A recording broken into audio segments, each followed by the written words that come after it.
Mother, man. This is Harold Schecter. You're listening to Murder Metal Mayhem. Spreading faster than a case of the clap in a trailer court.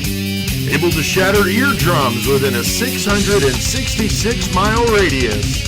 A podcast more brutal than all the rest. It's Murder Metal Mayhem!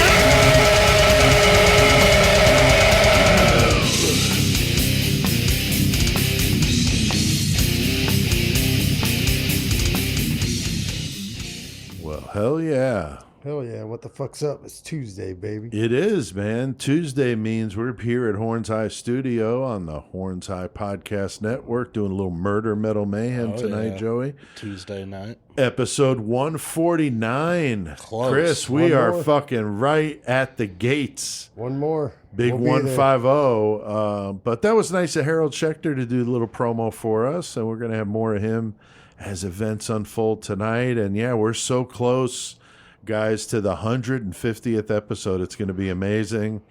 We decided on doing the Columbine shootings, which is a awful subject, but on the heels of what we're going to talk about tonight, rather interesting, from back in the day to much more modern day stories, and so different in so many ways. I didn't even pick that up that we were doing them basically back to Yeah, back. I didn't intend for that to happen. It is funny how that happens. Now, Chris, was that a Disney shirt over there? I can't quite make it out. Yep, it's Malignant Rot. Malignant Rot, Fuck very yeah, some cool. Texas death metal. Fuck yeah, dude. Fucking A. And then, Joey, what about you, man? I'm wearing Phalloplasty, one man from Las Vegas, Nevada. Nice. Our buddy Zach Shaw, he actually listens to the podcast too. Fuck yeah. Thanks, Zach. And Yep. cool to be sporting his shit. Hell and yeah. then, Chris, Yeah, I've been dude, waiting. that fucking shirt is like, I'm jealous, dude. I want know. that I saw it. motherfucker. I knew you were going to be jealous. Fucking Ricky Casso. Ricky dude. Casso shirt, the Say You Love Satan guy. And then at the bottom, Chris, Right, his it just says nickname. Acid King on the cross. Dude, that shit's Acid dope as King. fuck, dude. I love it. Yeah, so I had to bust it out. I've been dying. I've had this thing for almost a week. And I knew it was coming when I saw you last time. So I was like, man, Chris is going to shit when he sees my Ricky Casso. One of our favorites. He's in the activity book, too. He You can is. color Ricky Yeah. Casso. Fuck. So that's a funny one. That was its own episode, right? We Yeah, did it. yeah. I thought so, yeah. I need So to it's take an a picture old of your one. shirt and color the picture in the fucking Oh. activity book like your shirt, dude. There you go, for extra credit. Right. Extra credit. So yeah, that's an old episode. We did Ricky Casso with a K. Go check that out. Now, last week, guys, we did episode 148 on Leopold and Loeb.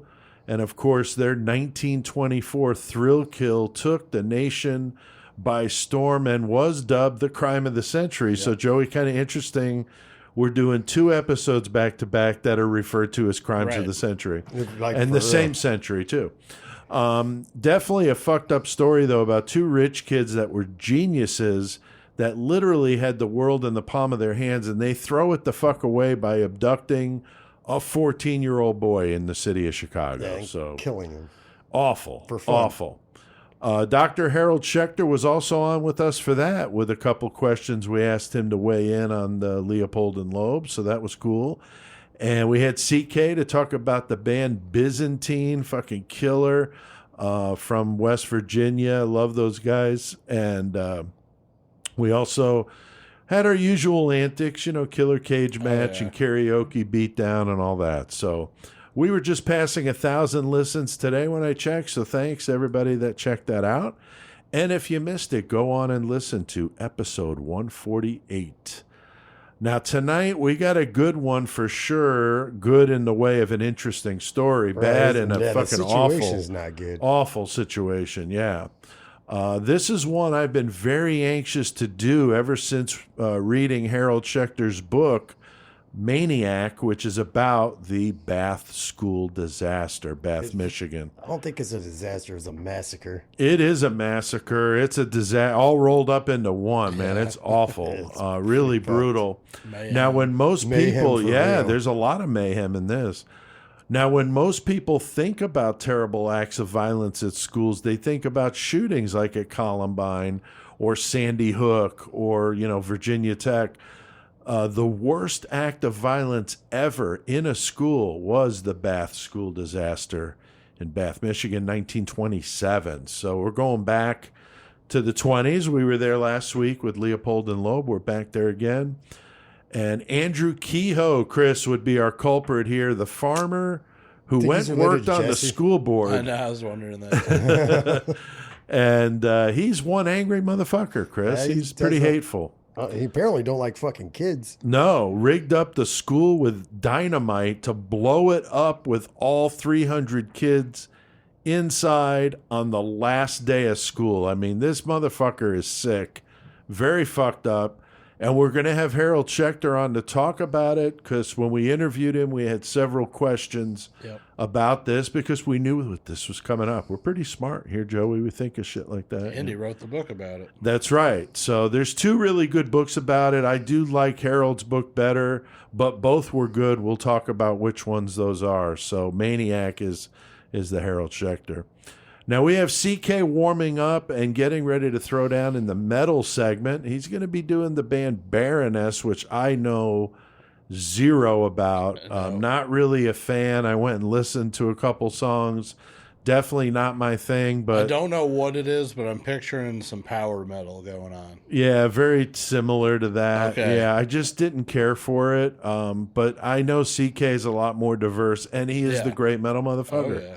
So we're going to hear what he's got to say about that. And so he'll be on in the metal segment. And then he's also got a Mayhem story tonight, he said. Awesome. So, Killer Cage match, a favorite of the fans. Chris, we got a good one. And some listeners we want to say thank you to. Yeah, thanks to Nicole Graves Anderson, the #1 contender, Rebecca Boomside. Always, Rebecca. And we got Rowdy Bonehouse. Fuck Nice. yeah, dude. So thank y'all. Appreciate Yeah, it. they gave us some random numbers, and that's how we come up with who fights. And tonight, Joey, we got an interesting one here. A couple of hateful people going against Yeah, each other. for we sure. got Florida's own fucking Eileen Warnos. Oof. And then brutal. she's going to be going up against the shoe fetish slayer, Jerry Brudos. Nice. Very nasty, both of them, man. That's Yeah. going to be a hell of a fight. And they're going to have two objects to fight with, which our listeners picked from their random numbers, and a variable. And I think this is a new variable because I did come up with that new list. Right. So that'll be fun with you guys getting surprised with some good variables. And we'll do that in the Mayhem segment. So stay tuned for that. Thank you to everybody out there listening to Murder Metal Mayhem. We keep seeing the numbers coming in. This week we're right at about 2,000, which is still awesome. We know back to school changes listening habits, and so we appreciate you guys that are listening, and I'm sure, we'll see the numbers rise up and fall as things happen in the world. So, well, Chris, Joey, we got a lot on our plate tonight. We're taking a trip north this time to Michigan, a little cooler up there, to learn about some psychotic fucking farmer Fucking obsessed nuts. with blowing some shit up. Fuck yeah, let's get our murder on.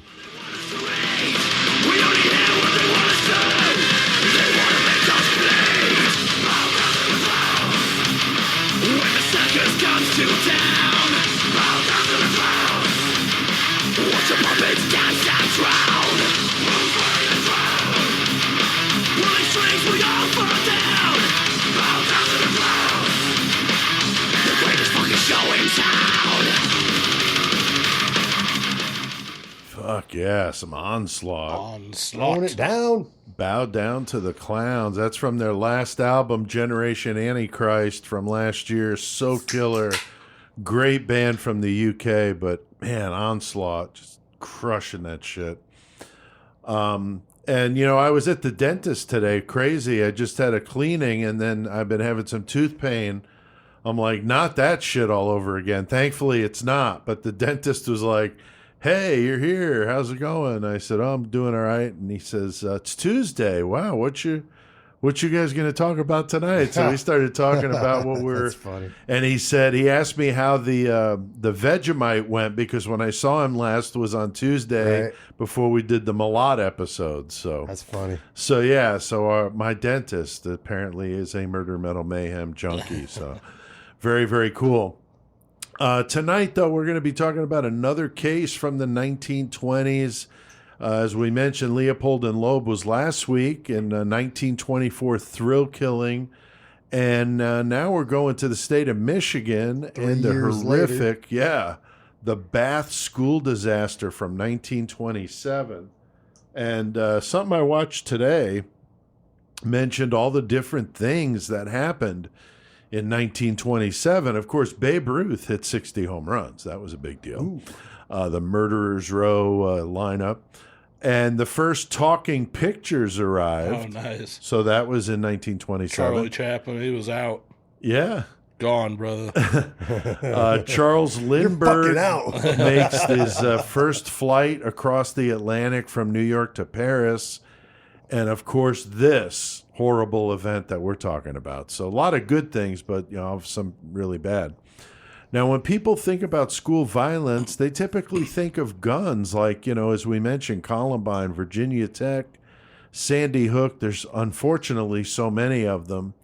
And these are the ones, though, that, come to mind. But, nearly 100 years ago, it wasn't guns that caused what some would dub the crime of the century. Right. It was pyritol, which was an explosive that farmers used to blow up stumps and boulders out of their fields and shit because they didn't have the vehicles to be able to do it then. Right, that's true. And they had a bunch of it from World War I, so they were selling it cheap and farmers were able to buy it. I got a stump. You got the whiskey? Fuck yeah. I'm about to have another stump. Right? Now, this time, though, it was rigged to blow up the school and all the kids inside. I mean, this is crazy time. We're going to dig into this one tonight as we explore the case in detail. We're going to have Dr. Harold Schecter on here with an interview we did with him just very recently where we talk about his latest book, Maniac, and the Bath school disaster and why he feels it's truly the crime of the century. Because, Joey, that's exactly what he said, right? Yep. Now, Chris, when we interviewed Harold back in 2019, so the first time, he mentioned that he was writing Maniac. He was just coming up on that book, yeah. Yeah, and that was the first time I think either of us had ever heard of that. I'd had no idea until we talked to him, dude. Like, no clue anything about Bath, Michigan in general. Right. Yeah, I was like, what? And so when I Googled it, though, and found some stuff, I was like, oh, my God. And I was really anticipating the book.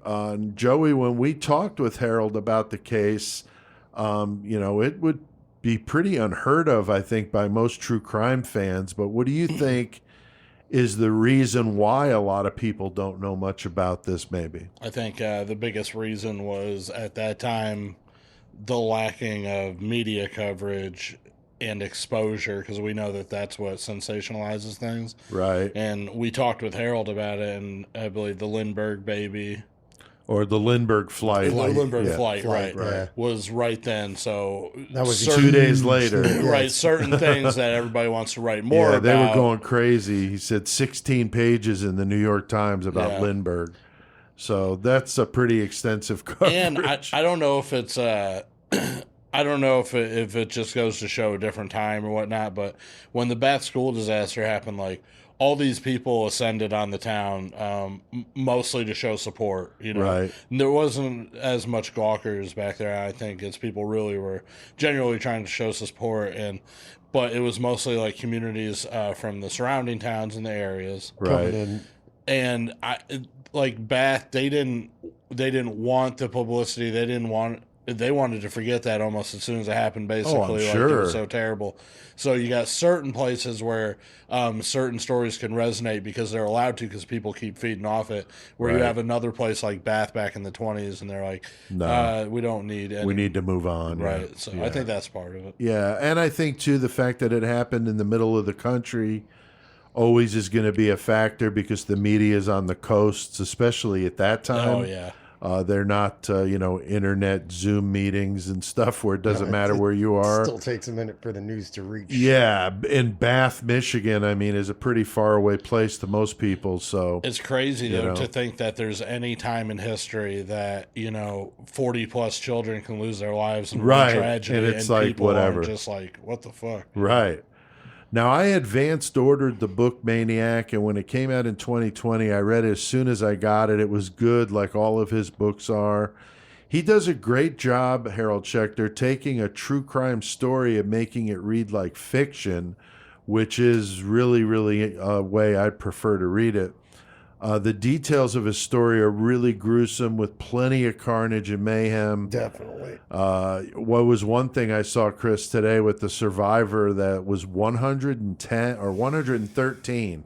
Yeah. And she was at the high school she was a senior, but she was homesick that day with a sore throat, so she wasn't there.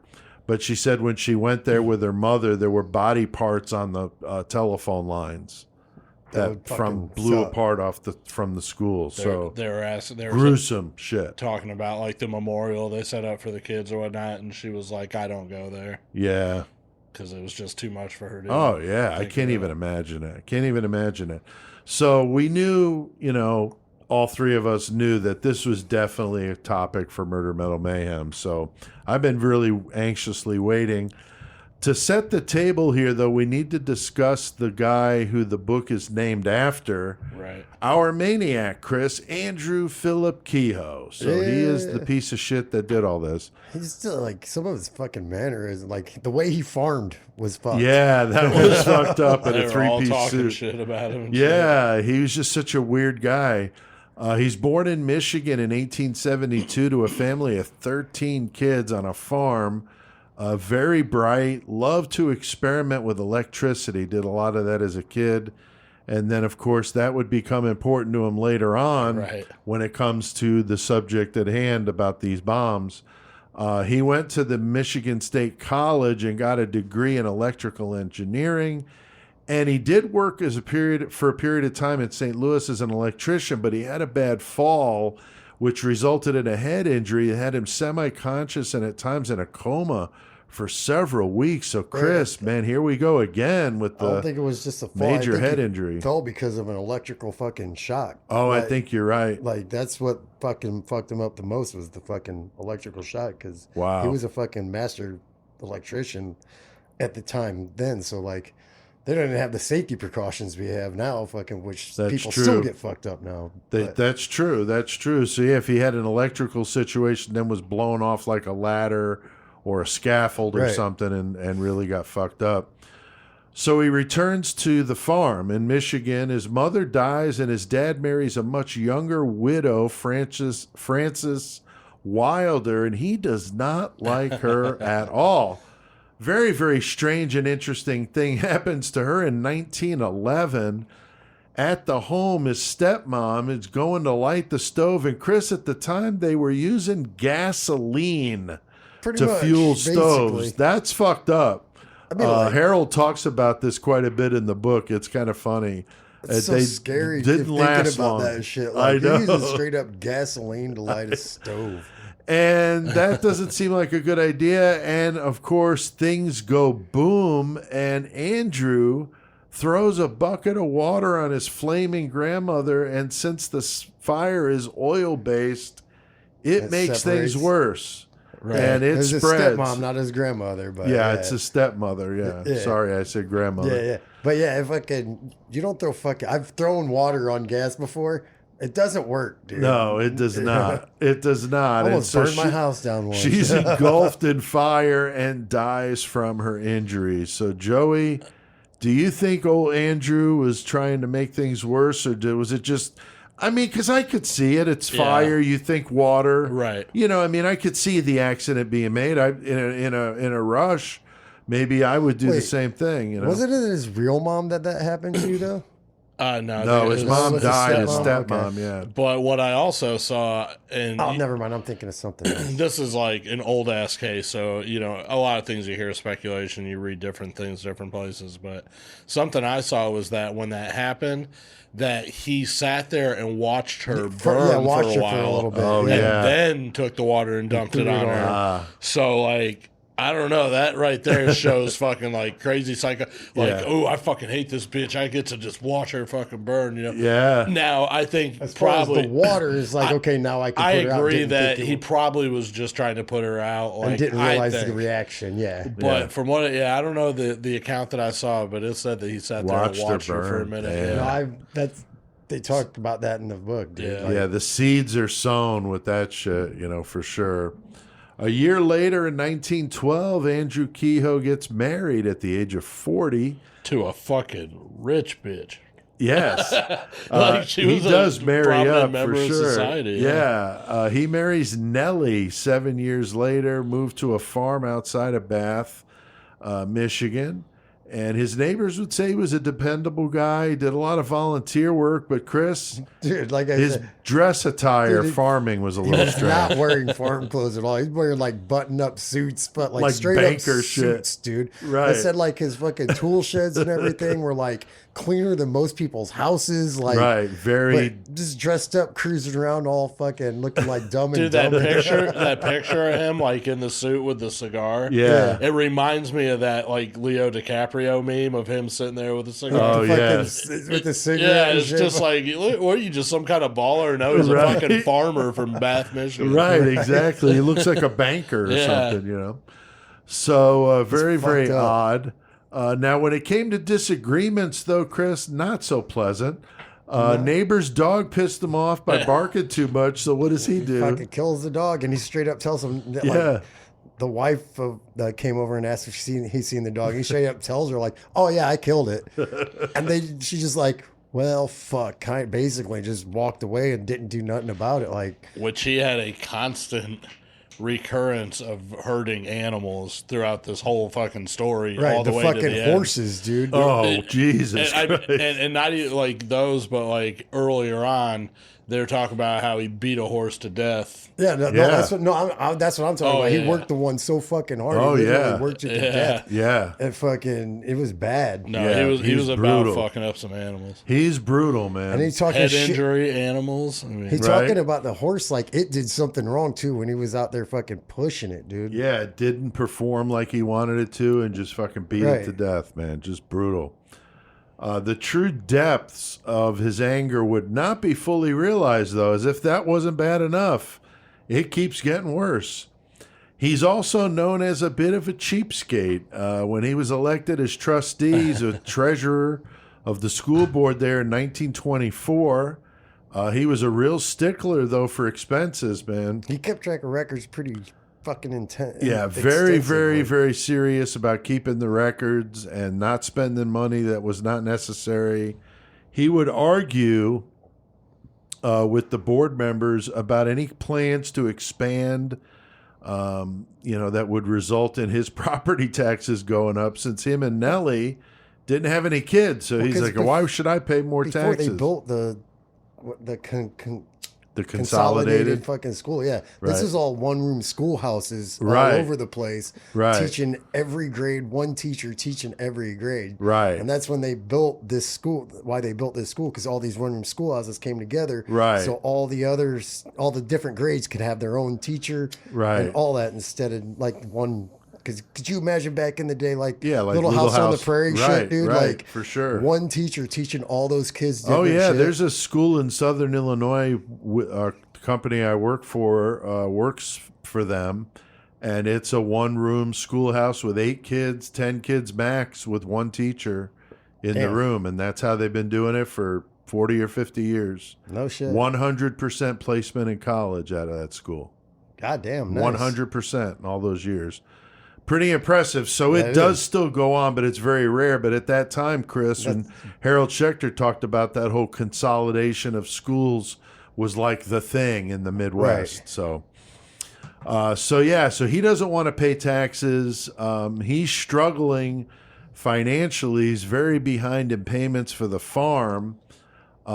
He's stressing the fuck out about money. And like Joey said, she had money, but her family apparently had already put up enough, and Right. he wasn't able to pay his way, and so he tried to get his property value lowered, which would of course lower his taxes, but instead the county told him to go fuck off, and so he was stuck with having to pay the higher taxes. So now, Chris, Andrew Kehoe was given a job as the town clerk to fill in for somebody, and he expected to win his election, but was defeated in 1926. This does not help matters. He's getting madder by the minute here. He's already pissed. He just wants to take care of all the town's money.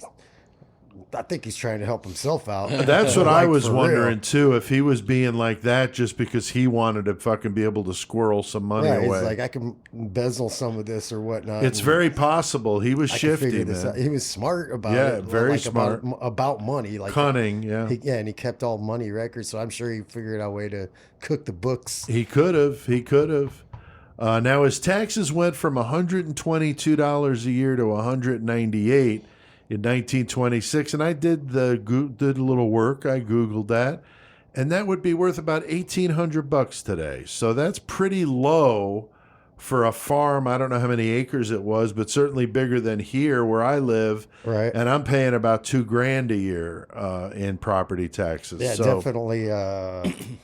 Really cheap for a fucking farm. Yeah, I think mine are like $2,600, something like that. He said that was exactly the amount that put him over being able to afford his for budget. real, dude. Right. Like, come on, man. Right. So when he was served with the foreclosure, he said, if I can't live on the farm, no one's going to live on the farm. But they weren't even. I heard in one of the. I think it was the disaster book, not Schecter's book, the other book. He's talking about how, well, both books actually, they tried to tell him not to bring the fucking eviction notice or whatever to him. Right. But he didn't get the message in time. So they weren't supposed to fucking sell it because their parents were going to do something. Right. That's right. Yeah, I do remember that now that you say that. I wished I would have read the book closer to doing this because it's been long enough. A lot of it I don't remember. I did go back and brush up, but I'm glad you guys have listened or read them as well, because there's a lot of stuff in them, that little details like that I think are very, very interesting. Now, at the time, farmers were allowed to buy what we'd mentioned earlier, pyritol, which is an explosive that's not quite as potent as dynamite. And as I mentioned, it was World War I surplus.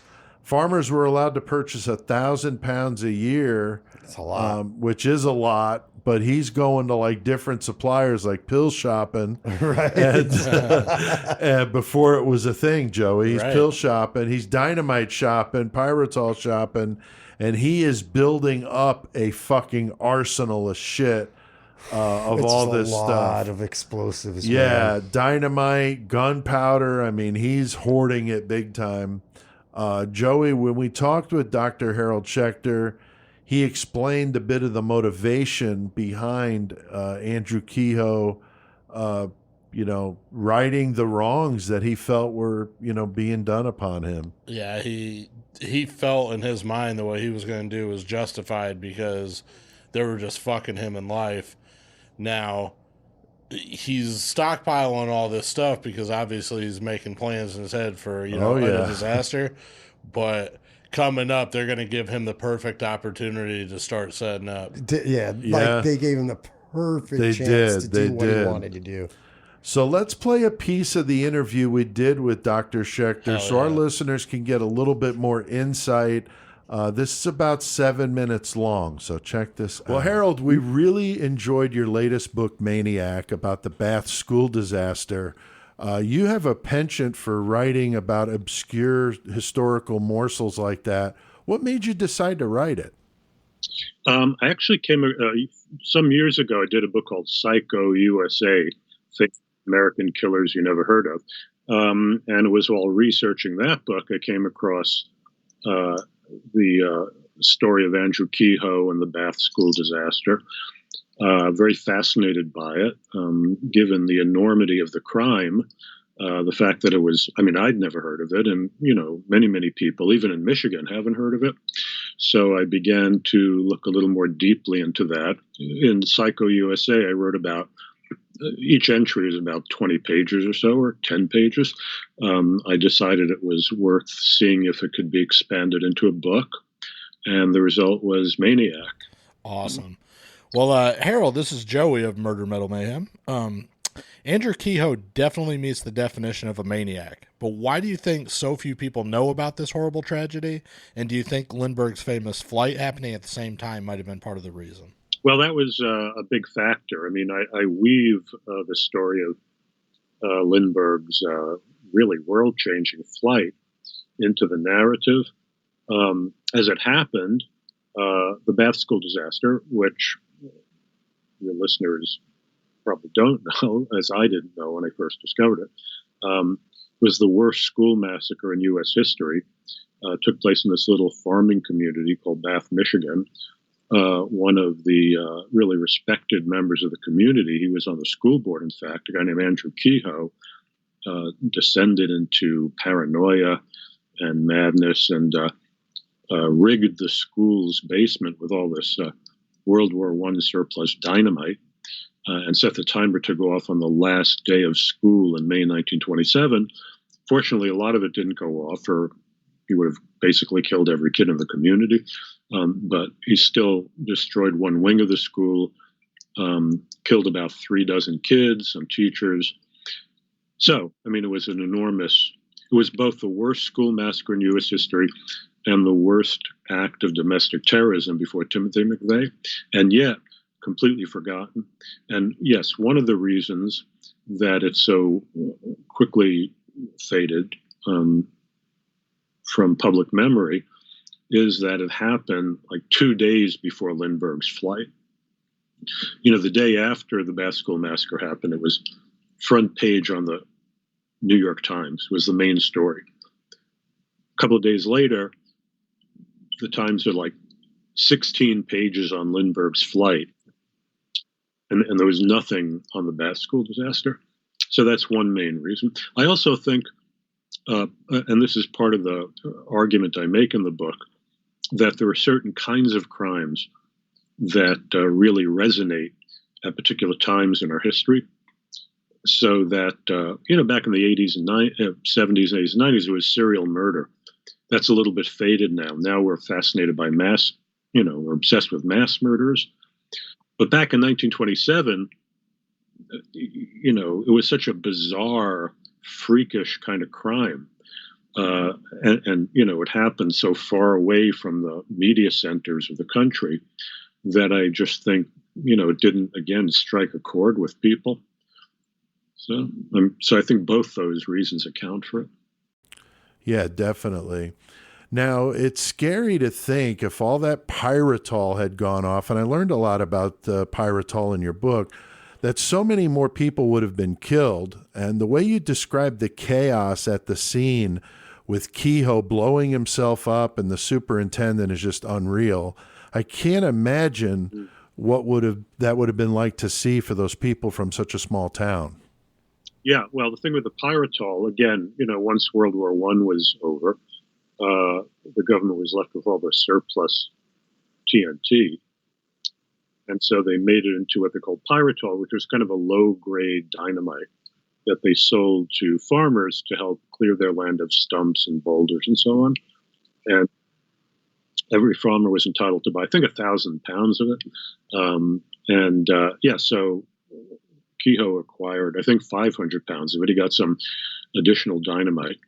Again, spent weeks at night because he had access. He had access to the school, partly because he was a school board member, partly because he was very handy and he was doing some handyman jobs around the school, sneaking into the school at night and rigging this place. But yeah, I mean, his intention was, again, he had become so paranoid and what criminologists now call an injustice collector.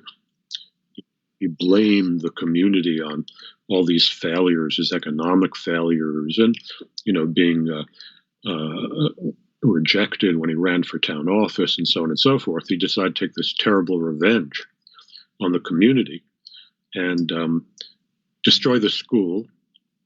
He was always an opponent of building the school. I should say that back then, these in the Midwest and in the South, throughout the country, there was this movement to do away with the old one-room schoolhouses and build these large, what they call consolidated schools, which went from kindergarten through high school, to give rural kids the kind of education that their urban counterparts were getting. And so, the people of Bath voted to construct this school. Kehoe was an opponent because it meant they were going to raise his taxes, and he didn't have kids. So he was going to destroy the school, but he was also, again, he said about, you know, if his diabolical plot had succeeded, yeah, he would have killed every kid in the community. As it was, he inflicted, obviously, this terrible trauma on the community because it was a small town, you know, that everybody, you know, if they didn't lose kids themselves, you know, a neighbor or a friend lost kids. And I mean, it was a terrible crime. I say in the book, throughout the 20th century, going back to the shooting of Stanford White in the turn of the century, there were these crimes of the century, you know, all the way up to, let's say, OJ. But by the time I finished my book, I had decided that the Bath school disaster really was the crime of the century. You know, this cold-blooded murder of all these children. Well, that was really cool of Harold to talk to us. Oh, yeah, dude. I'm glad you guys got to do that. I'm fucking still pissed off. I fucked up. Yeah, there'll be more times. He's a really cool guy, and he's all about some murder metal mayhem, so we appreciate that. Now, Chris, is a mean to save some money, Andrew Kehoe volunteers to do some maintenance work. Right, at the school, dude. What's he volunteer to do here? He's doing some electrical work and whatnot in the school. Underneath the school, huh? So he's like rigging it up with dynamite and pyrotrol, or with pyrotrol. Yeah, the neighbors said they saw him backing trucks of this shit up like they didn't know what it was. Of the night. They didn't know what it was. Of course not. In the school district, they're like, "Oh, we're saving money because we don't have somebody coming in to do this because this dude can do it for us." So they're stoked on he's volunteering. And plus, like the janitor and everything said he noticed like certain doors were open at certain times, like and like they had been broken to where they couldn't shut. There was one door they said was open all the time, basically, like able to get into all the time. So he fucked it up to where he's like, it took him so long to fucking, so much fucking explosives. I know, dude. It's crazy. It's crazy. Now there would be some warning signs that the citizens would discuss later that would definitely show Andrew Kehoe was losing his fucking shit. His neighbors noticed he stopped working on the farm, Chris. Just gave up on that shit. He's like, fuck that. Which is not like him. I'm destroying it anyway. He'd be out there in the 3-piece suit, and so he's in foreclosure. One of the things they were talking about, like, because he was always trying to, they were like, he'll do all his farming with his tractor. Like, that's one thing the other farmers were talking about. Because he had the fucking gas-powered so he was tractor. Always on they're like, they think that he can just fucking do all his farming with his tractor.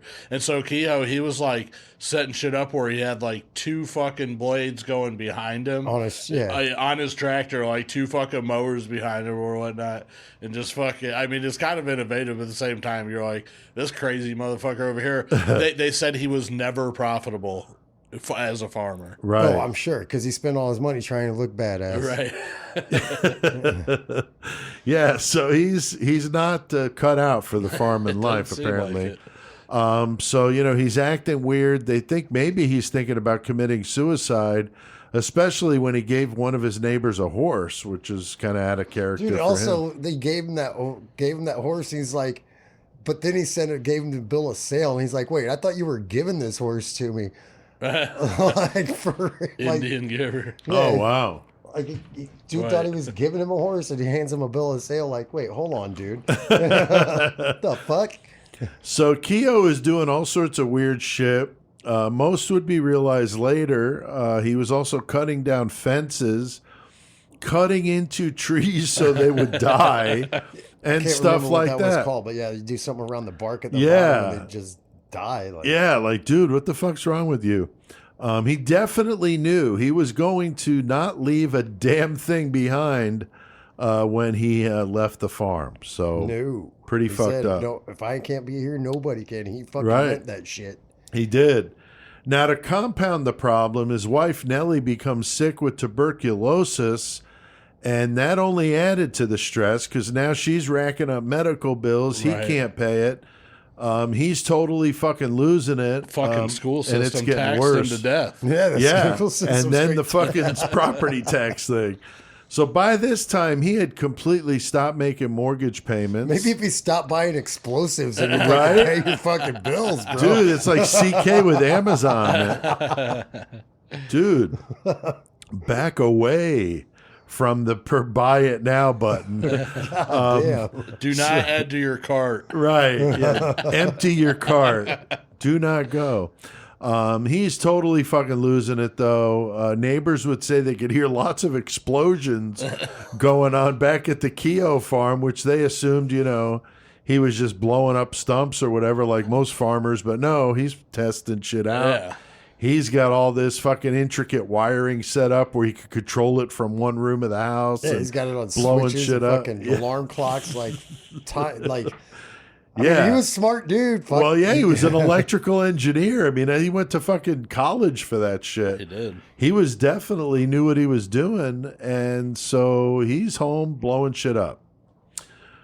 I mean, So- it sounds fun, honestly. but- Joey, now Kehoe purchases a .30 caliber bolt-action rifle in December of 1926, only 6 months before the incidents that would make him famous, and he is getting ready to do some craziness here. Yeah, and for a farmer to purchase a fucking rifle, like, that's no big fucking deal. No. But in hindsight, and after you realize Yeah. what he ends up doing with the rifle and stuff, it Right. becomes a very big part of the story. Oh, yeah. And he's 55 at this time, just to Right. kind of put that in perspective. Just before May 18th, Kehoe would make his final preparations for this horrible deed by packing his truck full of explosives. I believe I heard today that this was the first known car bomb Really? in like That the makes world sense. history. Was this fucking Maniac. He packs it full, Chris, of fucking bolts and nails and pyritol and fucking random farm shrapnel. Yeah. Literally shrapnel. right. I mean, he has got it fucking wired up, cans of gas. He's putting in the basement to rig up to this fucking pyritol with this alarm system he had set up. I mean, it was very involved. He's got this shit hidden, plastered over so you can't even see it. I mean, Right. really fucked up. Also his home. Yes, his home under all the floorboards, Yeah. and he had everything all rigged He had up. like every shed, every building on his property. He was like, fuck that, everything's going to be gone. Yeah. Literally, yeah. And he even goes as far as to purchase some new tires for the truck so they wouldn't give out with all the weight of the fucking Dude, for real, stop spending money on this shit. I Pay know. your goddamn bills. That's what I'm saying. Like, you got to buy brand new tires for the truck so you could cart the explosives to the school. Like, what the fuck, man? Priorities. God damn. Angry about this school. Like, kids don't need no education. Right? Chris, his wife, Nellie, is discharged from the hospital only just before this happens. And it's believed that Keogh kills her in the days leading up to May 18th, 1927. And what does he do with the body, man? Basically puts it in a wheelbarrow. Like, leaves her there and leaves Puts her a in bunch of shit on top when of he her, though. eventually lights his shit on fire, fucking Yeah. leaves her there, yeah, with all the fucking Marriage silverware, license, marriage license, in a bills. box that didn't get burnt because they was able to see it was a marriage license, so it's Right. a box that didn't burn up. either. Silverware was fucked yeah, up. so all kinds of shit, but Piled on top of her and lit the fucking whole thing on fire. Like, fuck this. But check this out. So the 18th, whenever they go out to the fire at his farm, right?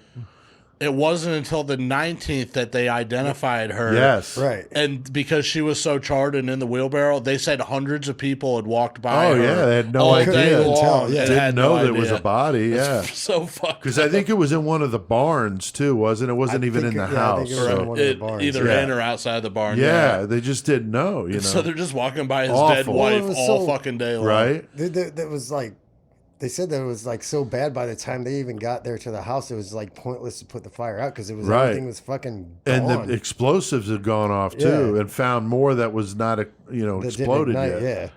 So I did see a couple of discrepancies on the times here. So if you're listening to this and you've already heard or read some stuff, you may notice that too.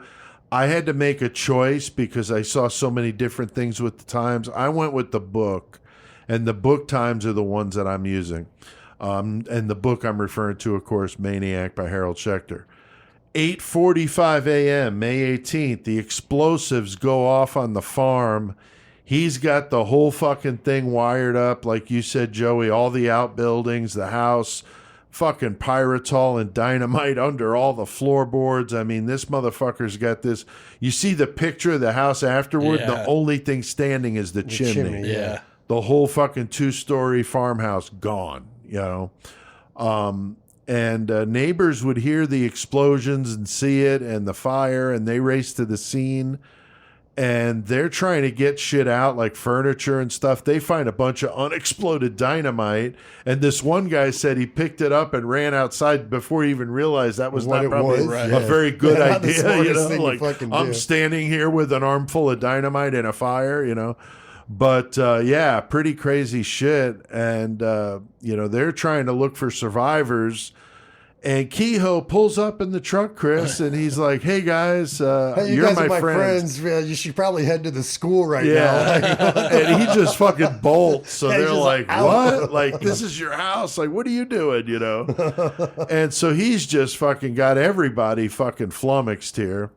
And he rigs up the school, of course, to explode with an alarm that on some things I saw it at 8:45, which would have been the same time as the house. So unless one of them is wrong, but I'm going with that he rigged up the school to go off at 9:45, which is what the book said, an hour later, which kind of makes sense. Give him a chance to get there. Yeah.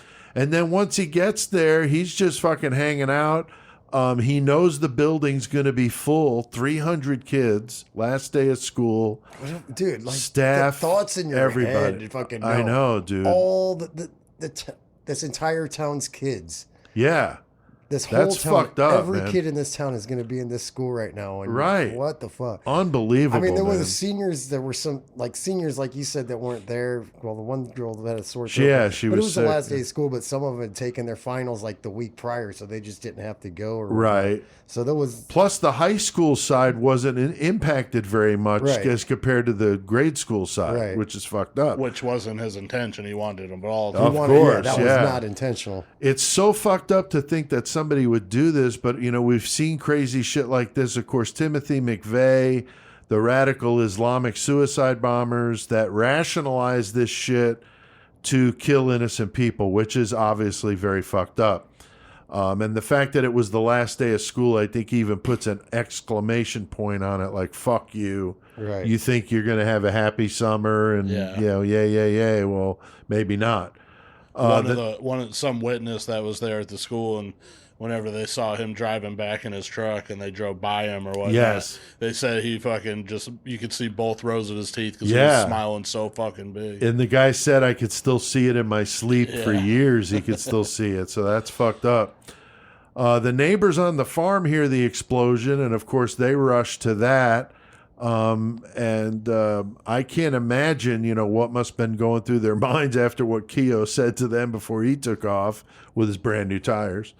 And one person saw Kehoe, as you mentioned, Joey, the smiling thing. That was the guy that owned the slaughterhouse, who was at the scene, and he said, I've got ropes back at my slaughterhouse. I'll go get them, because they were going to try to pull the roof off. And he passed Kehoe going to his farm to get the ropes. He had the hugest, like you can see all his teeth, just like that. And he waved to smile, him too, and he was laughing. Yeah, I mean, that's just fucked under that up. Fucking roof, all you could see was like kids' arms and legs and heads. Dude, and it's shit. so Yes, bad. really, really bad.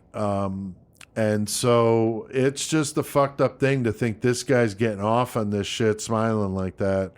The school was a K through 12, so you get the younger kids are on the north wing.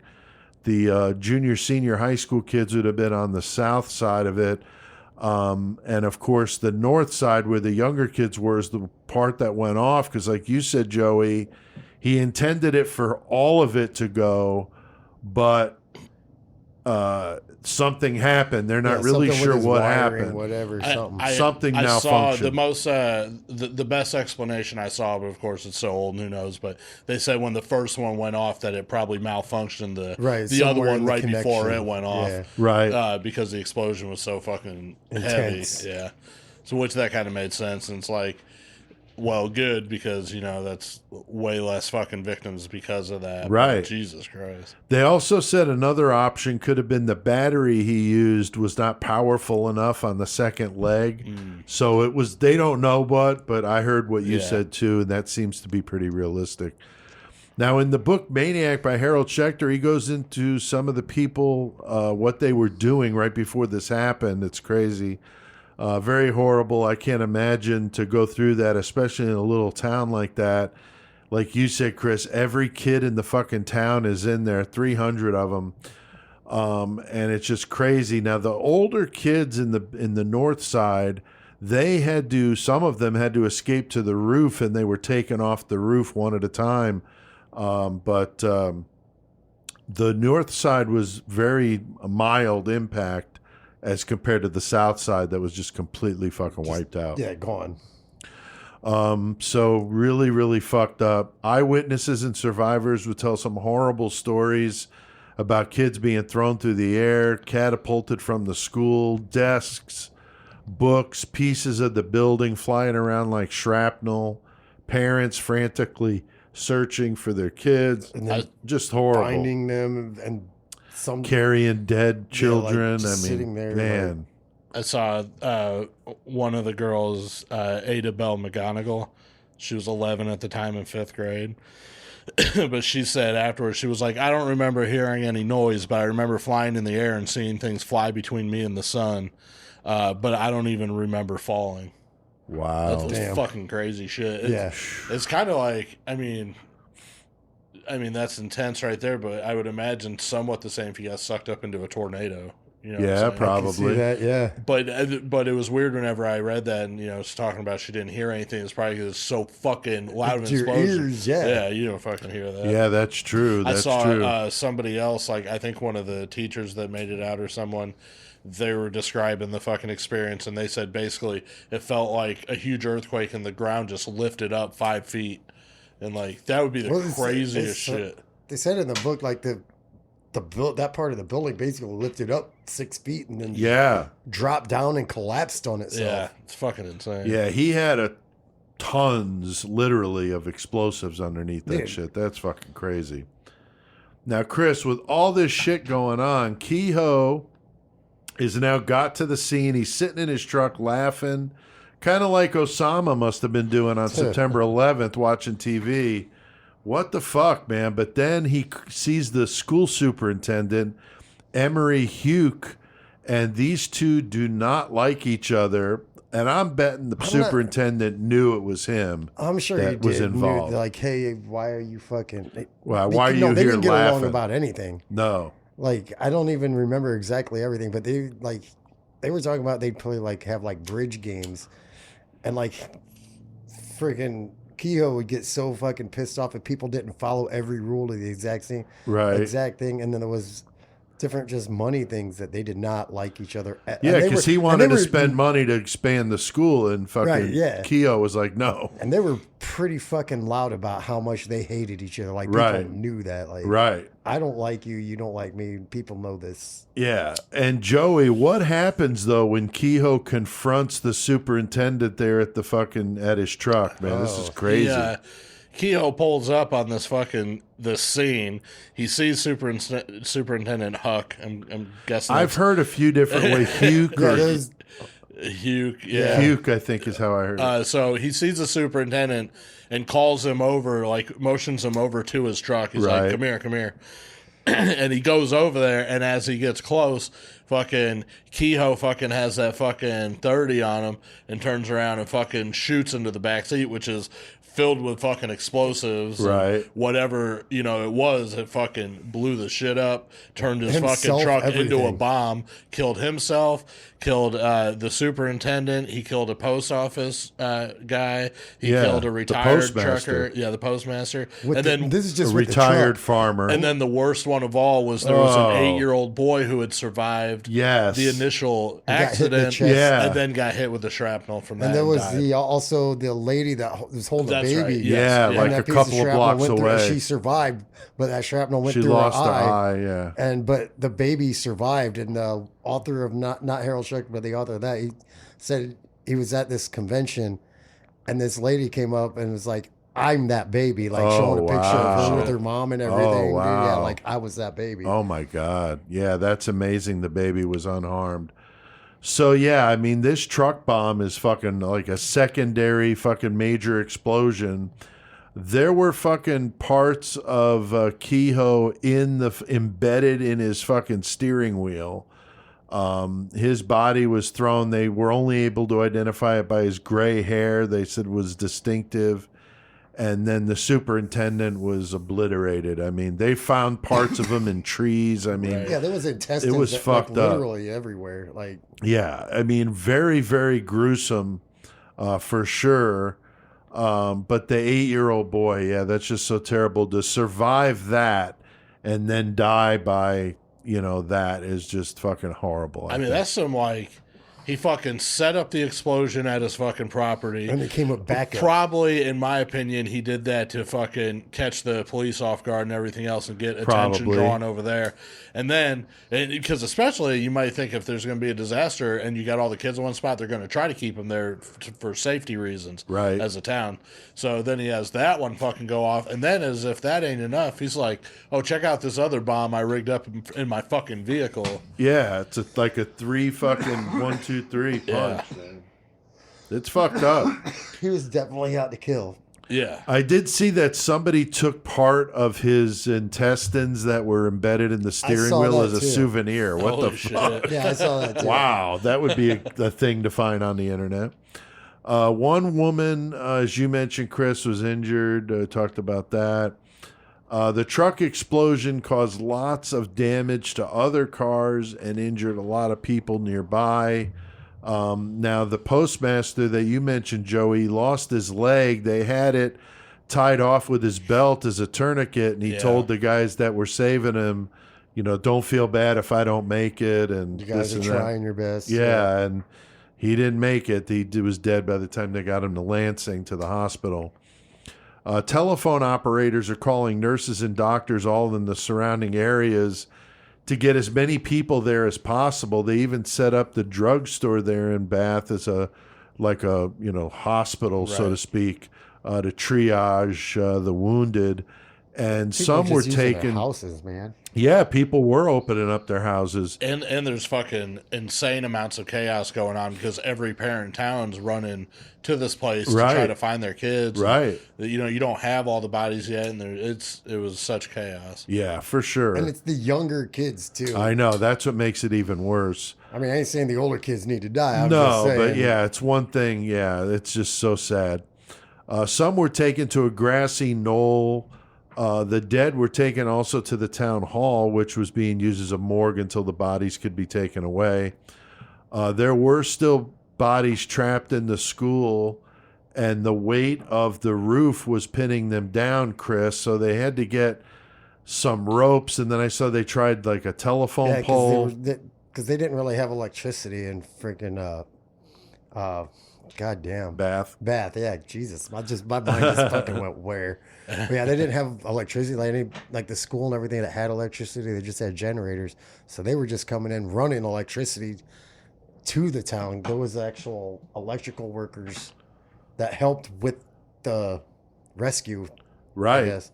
So yeah, there's just the random telephone poles and electrical poles just laying. They're trying to use that as like a fulcrum, trying to lift the freaking fucking roof off.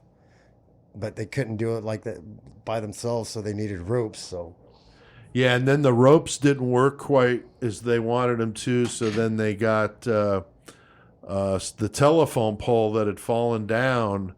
They used that to try to pry the roof off. I think that's what wound up working. But they were, trying everything they could to get that roof off because the kids were pinned under it, and they were hoping for some survivors. But there weren't any, Chris. I mean, just a bunch of dead bodies. There were some survivors. Well, from under the roof. Yeah, no, once the roof came off. Yeah, that was pretty much it. Yeah. It was no good for them. No, not at all. Joey It was the one teacher they found that was still alive, but holding the two kids in her arms like she was trying to rescue them. But she didn't survive, but she like put in them instincts, like I'm gonna do what I can to fucking save these kids. Unfortunately, it didn't. But the stories like that like I listen to the books, but when I hear that, I was like, God damn, that's a badass person right there, dude. Right. And there was one teacher that survived that was pinned. Her head was pinned between two boards, or I don't know if they were beams or what they were, but she couldn't move, and right in front of her, looking right at her, was a dead student. Right, yeah. That was like right in front of her. Eyes open. Yeah, that's just heavy shit. Yeah, that would definitely stick with you. So really fucked up. And Joey, with the 24/7 media of today, I can't even imagine what this must have been like, or would have been like, I should say, with that going on back then. Yeah, and I mean, fuck. Especially like school shit so big right now, like every element of that, if this were to happen today, there would have been people with their phones getting just video and all of it, all kinds of shit. So it would definitely have taken off a lot more in the media than what it did back then. Right. Still, as we're talking, like this is the worst massacre in school history.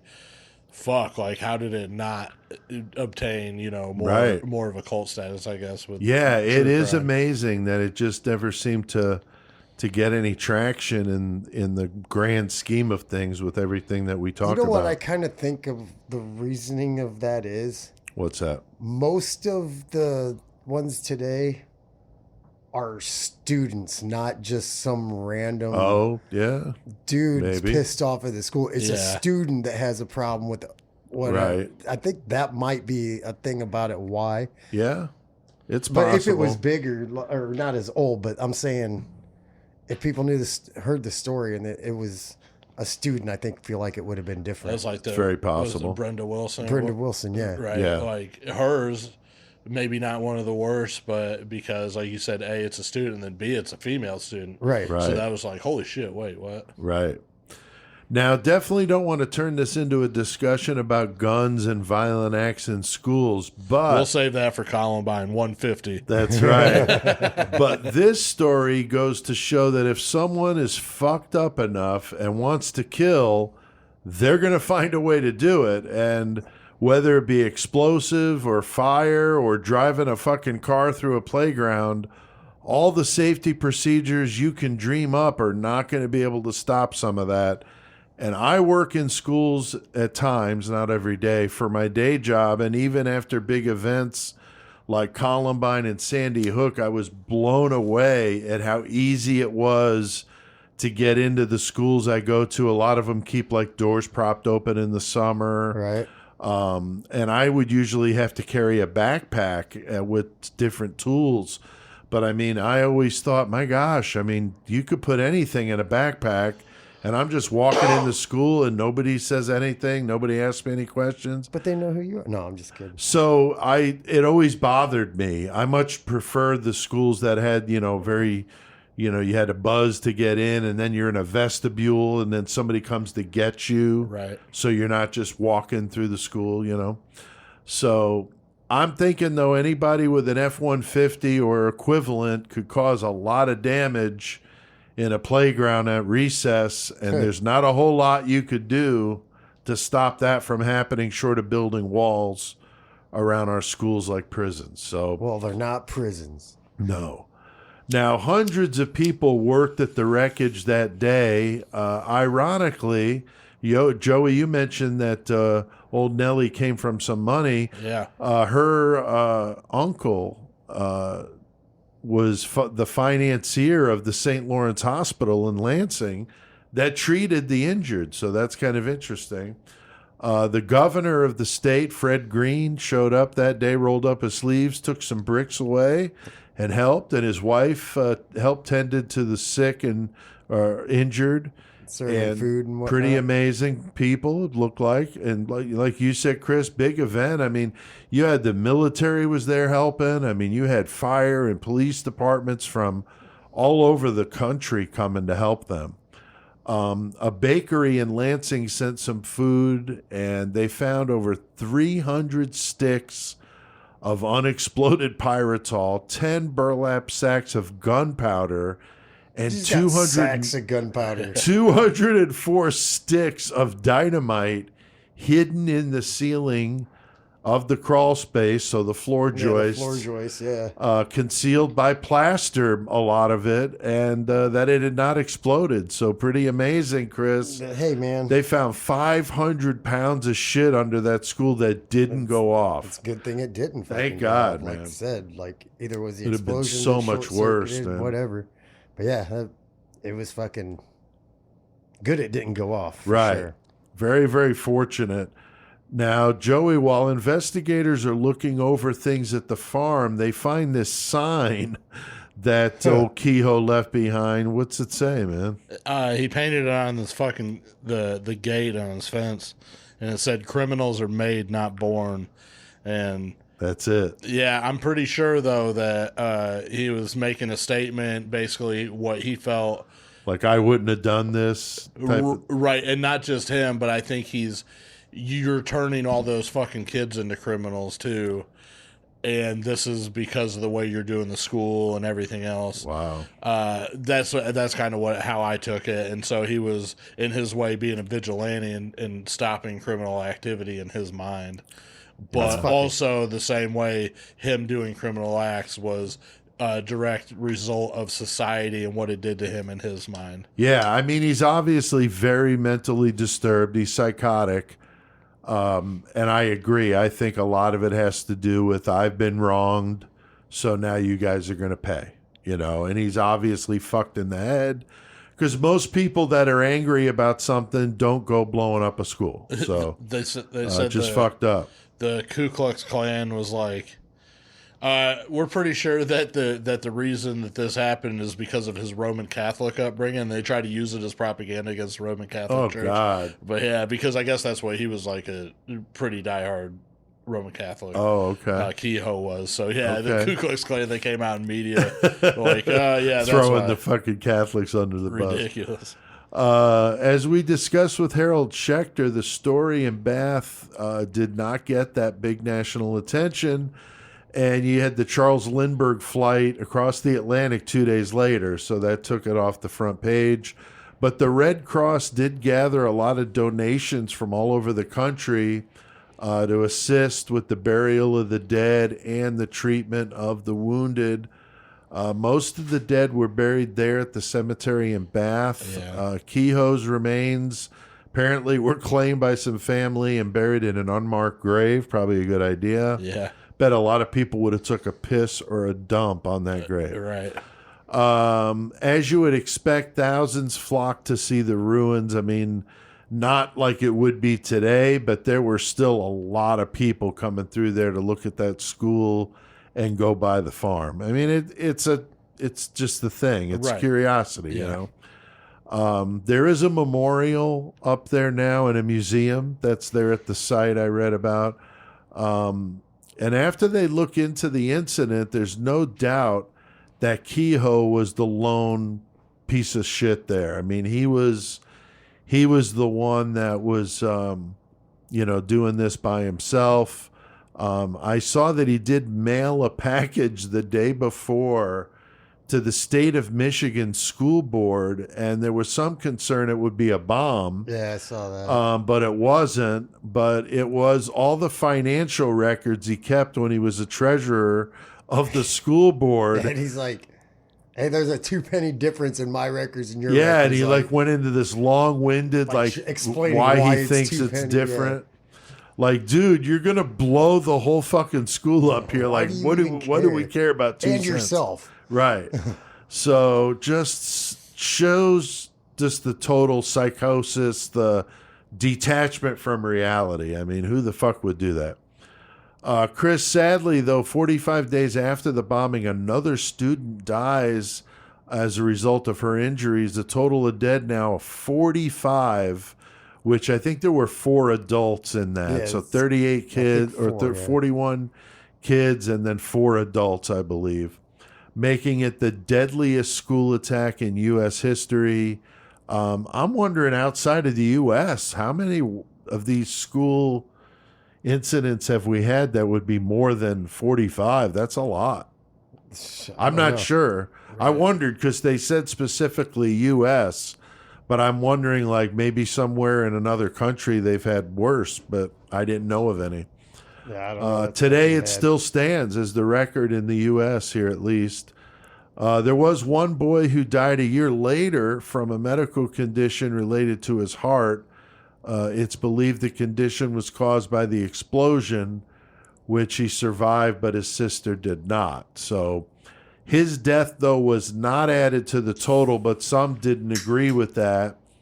But nonetheless, the official total, 45. Eventually, a new school was built there in 1928, called something totally different.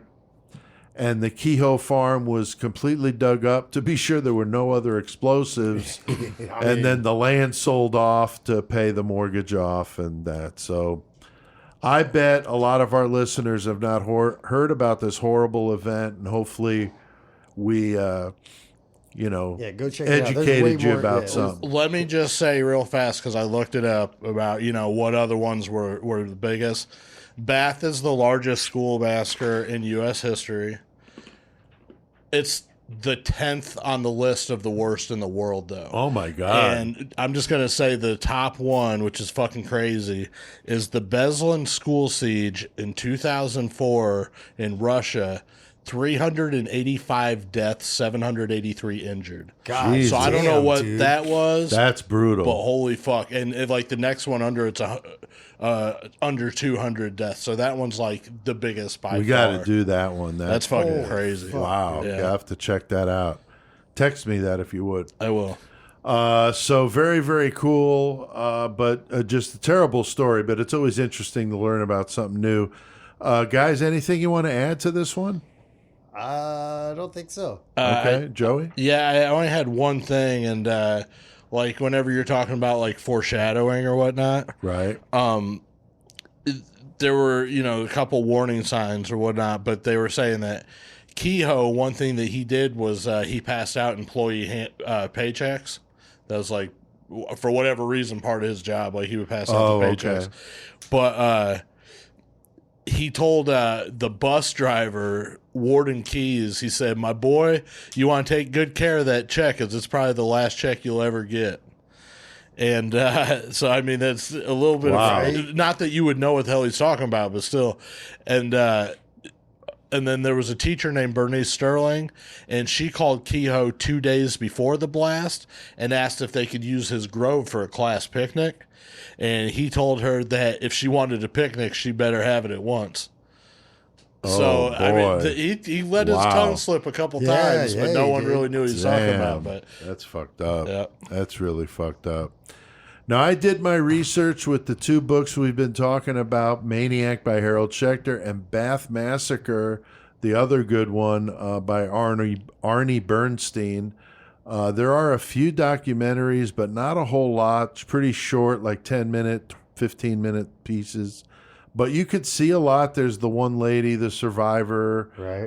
There's the author, Ernie Bernstein. I heard a lot of. I heard one, and looked up others that Harold Schecter had done to talk about it. So there's a lot out there. If you want to learn about this, there's quite a bit.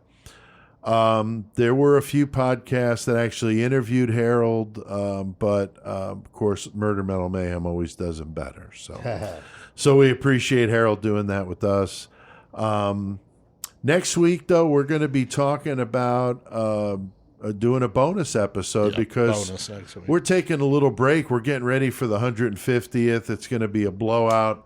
So next week will be a full interview that we did with Harold Schecter. It's about 25 minutes. Fucking right. We've been playing little pieces of it, but you get to hear the whole thing.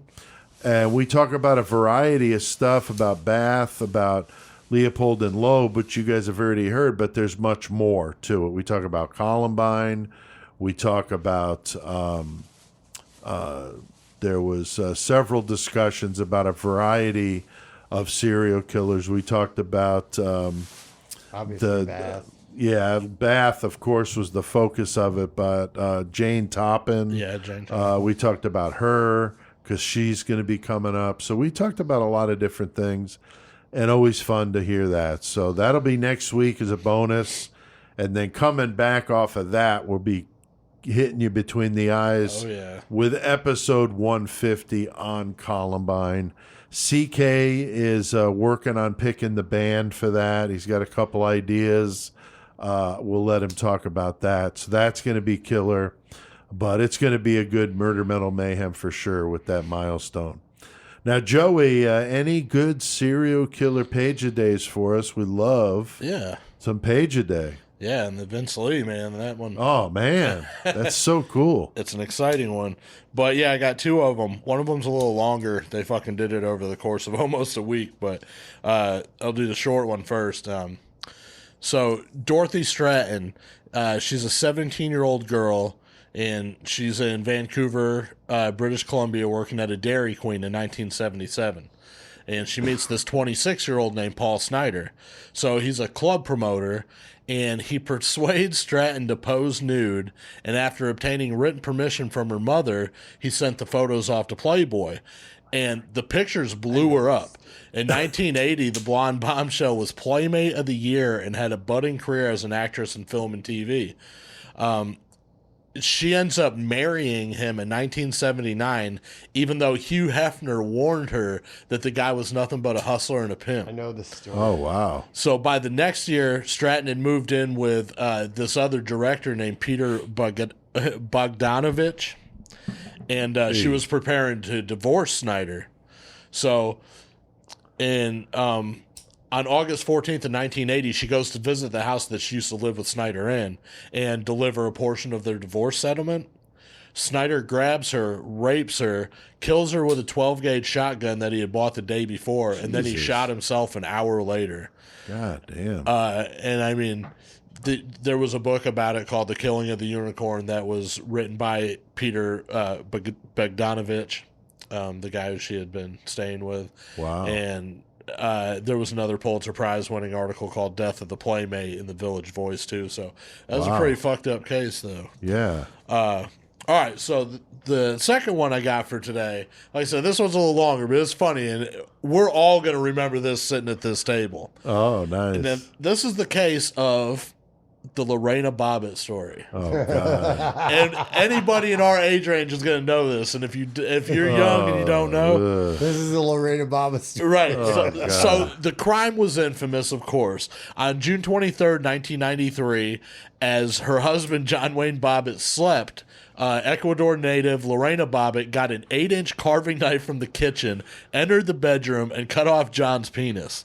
She then fled their home in Manassas, Virginia, with his dick in her hand. And then she finds out that it's fucking hard to drive with it in her hand, so she fucking throws it out the window. So she goes to the nail salon where she worked, calls 911, reports the crime, and tells them where they can find the penis. They do. There's a dick on the side of the road. And they do. They go find his dick. They put it on ice in a 7-Eleven Big Bite hot dog box and rush him to a nearby hospital where it was expertly reattached. Oh, my God. During a 9.5-hour surgery overseen by urologists and plastic surgeons. So that was the crime. And then he went on to make a porno. Right. So then the investigation comes in. You know, they're like, okay, what the fuck? What's going on? I mean, it's a sensationalized crime, too. Like, this shit was all over the media. I remember it, dude. And not only because of the investigation, all that, but because of all the fucking jokes that came out of this shit. Oh, yeah. It was ridiculous. So John, he said that he had told Lorena that night that he was divorcing her. Then they had consensual sex, and afterwards, in a jealous rage, that she attacked him while he was sleeping. That was his claim. Wow. This was also supported whenever she goes on a fucking interview with police, whenever she claims he always have orgasm. He doesn't wait for me to have orgasm. He's selfish. I don't think it's fair, so I pulled back the sheets and I did it. So, I mean, she's like kind of like burying herself. Wow. Now, the full story that Lorena eventually told was a little more, harrowing. She said that she was being sexually and physically abused during their marriage through 1989, that he repeatedly raped her, including the night of the crime. And while he was in surgery getting his penis put back on, she was down the hall getting a rape kit examination at the same time. Oh my God. So John was charged with marital sexual assault. Now, the more serious charge of marital rape, they saved that for couples that weren't living together. It was fucked up. It was all technicalities back then. So he didn't get that. So the trial focused mainly on the 5 days before the mutilation and a period which Lorena had admitted that they had consensual sex. So, you know, so they deliberate for like almost 4 hours, and they were initially split, but they eventually found John not guilty. So Lorena gets tried by the same exact court, by the same attorney, and the same judge 3 months later. During hers, there was a lot that got brought up about the abuse and everything like that. And now this case was very detrimental in bringing to light marital and spousal abuse and things like that. Like, all jokes aside about what happened, like that, it was very eye-opening and caused a lot to come out because of that. Yeah. Some of John's friends, like, they came on and testified that on several occasions he said that he bragged about enjoying having sex without the woman giving consent. Lorena gave a testimony that, like, a lot of people, it was really hard to watch, and they were saying that she was suffering from depression and PTSD, living in fear of him. So of course she did what she did. After 7 hours of deliberation, they found her not guilty by reason of insanity. She underwent a 45-day psychiatric evaluation, and then she was released. So their divorce is finally finalized in 1995. John goes on to form a band called the Severed Parts. Wait, I did not know that. Wow, I didn't know that either. Oh, what does he play? I don't know, and we should have looked into it because we could have played it for bumper music. Holy shit. Yeah, so he was in a band called Severed Parts, and then, like Chris said earlier, he starred in 2 adult films. He starred in John Wayne Bobbitt Uncut, and then he starred in one called Frankenpenis. In the years since the trial, he's been arrested a number of times and served time on battery charges against 2 different women, and he's living in Vegas right now. Lorena, who goes by her name Gallo, she lives and works in Manassas with her partner and her daughter. And like I said, her trial, as fucked up as it was, went on to show a lot about the national problems with spousal abuse and marital issues. No, I get it. Oh yeah. So yeah, page a day. So that story's still funny to me, no matter what. Yeah, dude. I mean, it's still. I was a kid, like, exactly, still, dude. Like when that, I was like you said, the jokes, man. Yeah. Fuck. So page a day, thank you once again. Yeah, I was just looking up some stuff on Severed Parts, and he's definitely in it, but I'm not seeing yet where. Oh yeah, what he does in because the he's band. a severed part. Is he the singer or what the fuck is he? So that's interesting. Maybe the skin flute. I don't know. Maybe. So very good. Page a day is fucking awesome. All right, guys. Well, I think we've done our fair share of murdering tonight. I hear that familiar music. So CK is coming down the tracks on the 920. Joey, what the fuck do we got to do? Let's get our metal on. Known the world over as the master of metal, the crusher of posers, and Murder Metal Mayhem's knower of all things metal, hailing from Wildman Street in Danbury, Connecticut, standing at 6 feet of brutal, punishing madness, weighing in at 220 pounds of poser pulverization, the one, the only, toughest bastard on the planet, Chris C.K. Kovacs!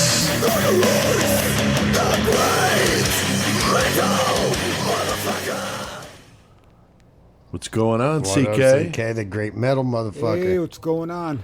Doing just fine here. Glad we got you on. You're the great metal motherfucker.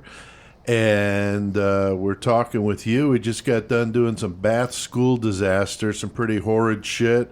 So we want to have a little uplift here with you, CK. So what do you got for us over there on your end?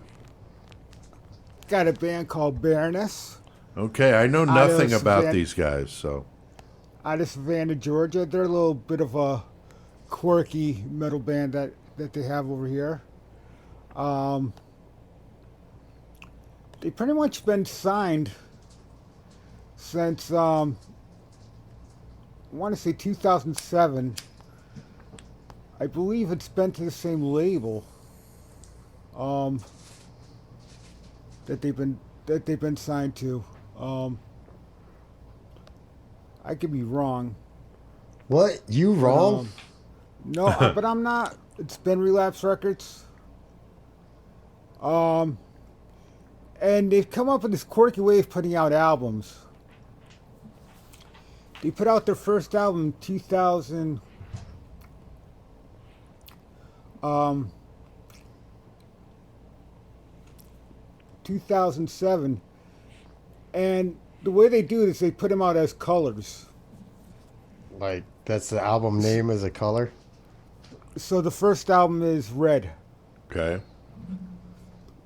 And the first album was like real quirky. I mean, you seem to use the word quirky with this band too much. I've never heard them, so I'm curious, dude. Yeah, they kind of remind me of they don't sound like Clutch. Well, they kind of do sound a little bit like Clutch, but you know, like half the album is vocals, half the album is instrumental. I just remembered, I don't know how I got onto this band. I think I just picked it up one day and got home, played it. I'm like, okay, this is a little different. And you enjoyed it? This is like my wheelhouse. Okay. Went back and I found the second album, which was the Blue record, which came out in 2009. So, you know, I really got into them in 2009. And they've been signed to Relapse throughout their whole career. I mean, they played some killer shows with some killer bands, you know, including Converge, the Red Chord, High on Fire, Opeth, Mastodon, Clutch, you know. So they've shared the stage with some great bands, which is kind of cool. Yeah. Oh yeah. You know, they put out Blue, and that got a good following actually, as opposed to the previous album. You know, and I'm sure if some of that's from the tours they had with those bands. You know, that didn't stop there. You know, they toured with Clutch again, Gene's Addiction, Faith No More, Lamb of God, Metallica. Goddamn. So, You know, so they've been around. Hell yeah. Yeah. Yeah, you know, so they got the exposure for the most part. A lot of bands like to go on the road with them, I guess. You know, and the Blue record actually got one 2013 top 20 metal album of that year. Okay. I'm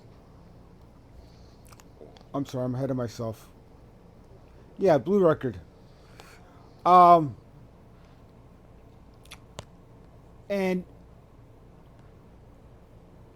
in 2011, I think it was, they were working on their new album, and a couple of the band members were in I believe it was a bus accident. In England. Nobody from Baroness died that I know of. One of the band members, John Braisley, had a broken arm. Another one had a fractured vertebrae. Oh man. And another one had but nobody died. The other two were okay. That's gnarly. Bless Thank you. you. Hell Satan. You know, so they quickly healed up, and they put out a double live album, Yellow and Green. Nice. So it was a double live album. Again, you know, using the same formula, mostly songs with lyrics, but some that don't. You know, that's the way they That's the way they roll. That's the way they roll. Shit. You know, and so that was their would be the first, second, third, fourth, the third and fourth album at once. 2015, they put out, which was to be their album that kind of like pushed them over the top a little, I would say. Magenta. Magenta. What was the color? I'm dying to know. Purple. Okay. Purple. Okay. And they actually won a Grammy that year for a track called "Shock Me," which is really good, really weird song. But you know, I don't really go by Grammys anyway. But you know, it's kind of cool to see an underground band like that to kind of get something like that.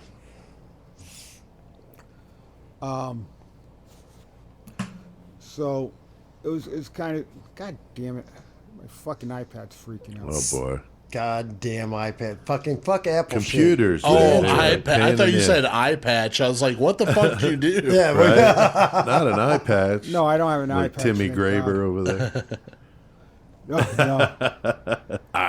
looking like Cashman after he got himself caught on a hook and shit. Yeah. Yeesh. And a 2017, they began work on the album's Golden Gray that came out in March of 2019, which to me right now are just killer albums. You know, a lot of magazines and underground zines were praising this album when it came out. And, did they do a cover of the Mentors' Golden Showers on the Gold album? Okay, I was just curious. You said it was Golden Gray? Golden nice. Gray. Sounds like a cologne. Right now they're recording their upcoming 6th album. And they're still working on it. They have as many as 30 songs recorded using Zoom. Catching up with other members of the band are doing at the moment. Yeah, a lot of them. Yeah. So as of right now, you know, they're busy recording, jamming some tunes, getting some demos going. As far as I know, I don't know how many of those tunes are going to be left to put on the album, but you know, knowing this band, who knows? You know, they'll probably have another double live album. See what happens. Nice. All right. But all their stuff is available on streaming, physical, digital, however you want to get it. So no, it's available. Okay. Very, very cool. What about your Lost Classic tonight, CK? It's a band. This is a band I oh, they're classic, man. Everybody knows the band, dude. Even you know, going back to earlier years, they were a fucking phenomenal band, and they kind of lost their way for a while. Started finding their way back a couple years ago. It was like in 2007, 2008, I believe it was. The Scorpions released "Sting in the Tail," which was a comeback album, and they've been putting out killer albums since then. The last 2 albums have been great albums, and they've gone back to the heavier sound. Cool. And if nobody knows, right now their drummer is none other than Mickey D. Oh, that's right. That's right. Yes. So definitely, amazing. They're recording a new album with Mickey. See how it goes. See what they come of it. See how heavy it is. Hopefully, it's going to kick ass. Mickey D says people are going to be really surprised by it. Nice. Fuck yeah. Some old Scorpions. Very cool. All right, well, I hear that 666 music. Second which time means, we heard Onslaught tonight. That's right. We're going to hear some Onslaught and talk about what we've been listening to.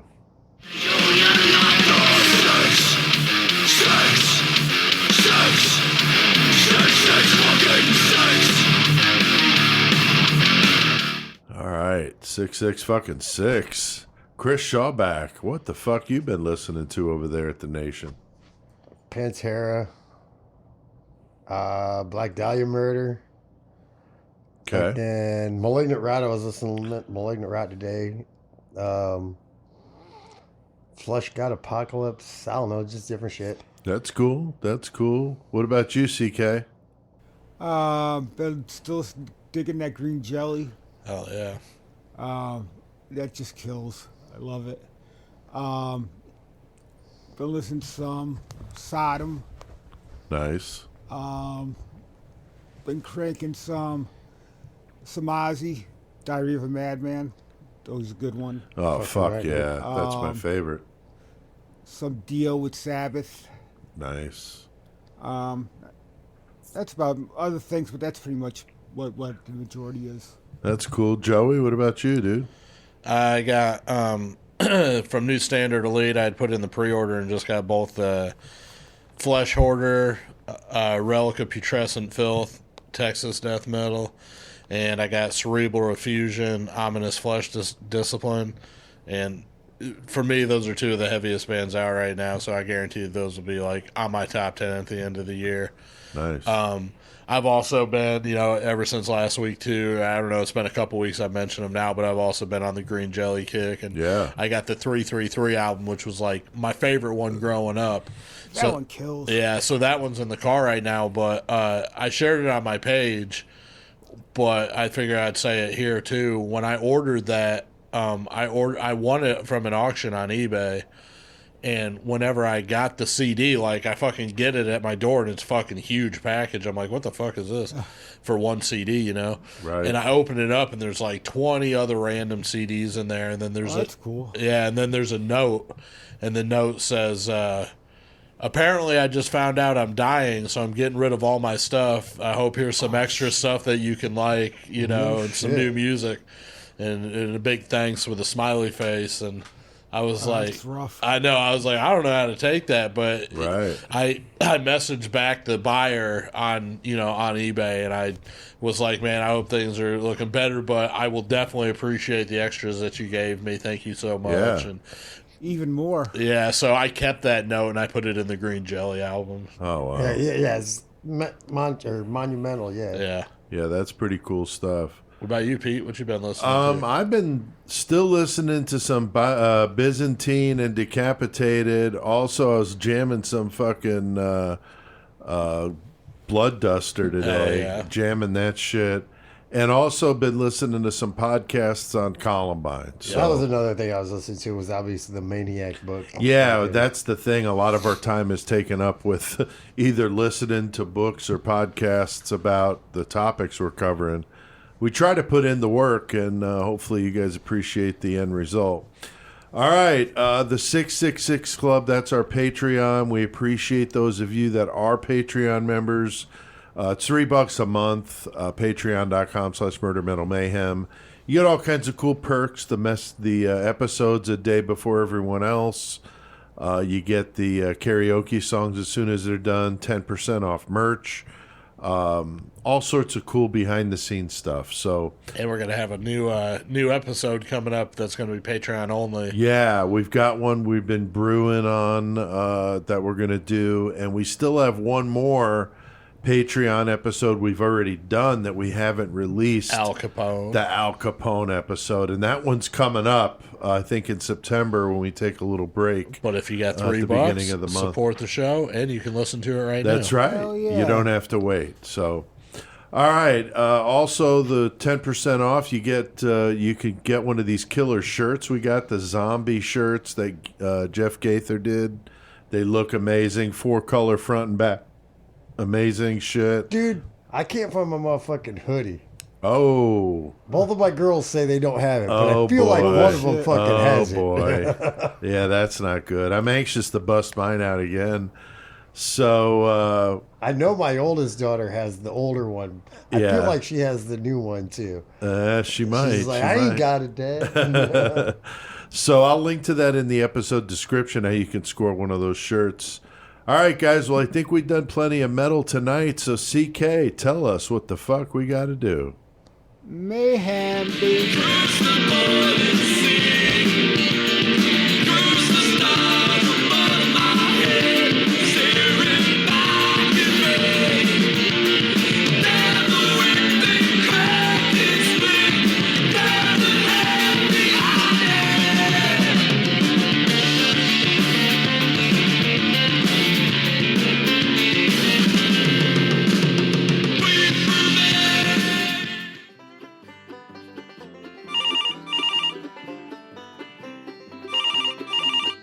calling Joe Ball Alligator Wrestling. How can I help you? Well, a friend of mine said you guys do birthday parties for kids. Yes, that's right. Our gators really love little kids. Wait, you mean you let small children near the alligators? Yes, it's a lot of fun. We have several videos on our site where you can watch it. The alligators love when one of the children get cut. The smell of blood drives them nuts. Turns them into a feeding frenzy. That doesn't sound like something I want for my daughter's 5th birthday party. You might want to reconsider. We're running a special this month for $49.95.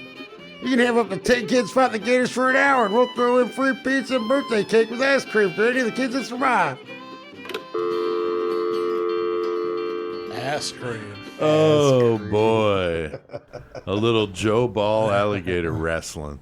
Okay, thanks, Michael. Mike Shawback, that was CK. great. With CK as the caller. That was Yeah, great.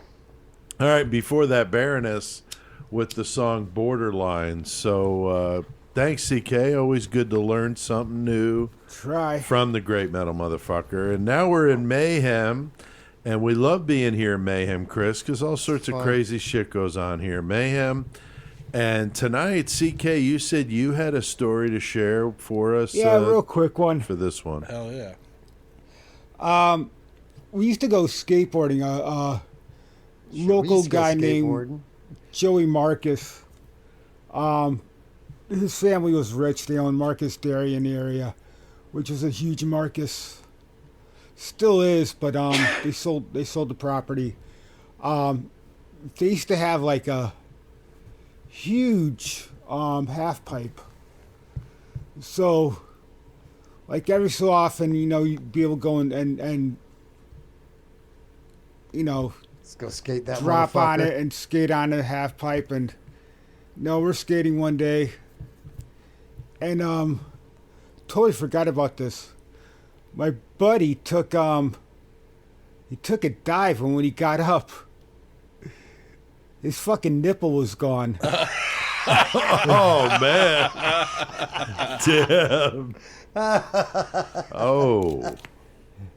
He scraped his nipple off. Dude, Oh, man. that's fucked up because I got it. Bro, one time fucking, like I grew up in the country, we used to ride our bikes into town, whatever. One time, my brother Adam fucking wrecked his bike, ripped his nipple off on the blacktop, dude. Oh, my God. Damn. That's fucked up, dude. Dude, that's crazy. One time I was fucking taking a piss and I zipped my dick up in my zipper. Oh, I hate that shit. that hurts. It's not the same, but Yeah. After talking about Lorena Bobbitt earlier, That's true. That's I don't true. need to hear Shit. about that. Oh, my fucking God. you remember the Lorena Bobbitt story, don't you, CK? Oh yeah. Oh yeah, I talked about that Page in a Page a Day day. today. Yeah, page a day. Always good, page a day. Jesus fucking Christ. All right. Anybody else with a Mayhem story to share? Or are we going to keep rolling? No, but you got a big one next I week, got Joey. one for the or 150th. Yeah, I'm gonna do the. Yeah, Joey's got a blowout one for that. So that'll Yeah, I've be been good. talking about when I followed the Grateful Dead when I was a kid. Yeah, that'll be It's great. gonna be a pretty funny one. That'll be good. That'll be good. All right. I mentioned before my Creation of Chaos 3 book has been out in physical copy as well as audiobook on Amazon, iTunes, or Audible. So if you're a fan of that kind of stuff, you go check it out. I'll link to that in the episode description. And I got some appearances coming up, both for my writing as well as for Murder Metal Mayhem. Sunday, the 19th of September at the Market on Main here in Hayworth. It's outside, and they do have an alternate rain date, but hopefully it's good. It's a Sunday. It's from like 11 to 3, but I'll have more information as it gets closer. Saturday, October 23rd, Joey and I will be at the Dark History and Horror Convention because, Chris, you got a wedding that you have to be in. But we're going to be at the I don't have Dark to be in History it, but Con. It's my nephew. I have to be there. Yeah, of course. Champaign, Illinois. That's October 23rd. That's going to be good, Joey. Just saw they announced that one of the women from Texas Chainsaw Massacre, the original, the girl on the meat hook, will be there. So that should be crazy. And then Saturday, November 13th at the Peoria Public Library. And I am going to work in an appearance at the Wraith, the Painted Wraith in Bloomington, but I haven't set a date with them yet. But once that comes out, It'll probably be after the Dark History Convention and before the Peoria Library. We're going to record an episode. And we are going to record an episode there. That's going to be great.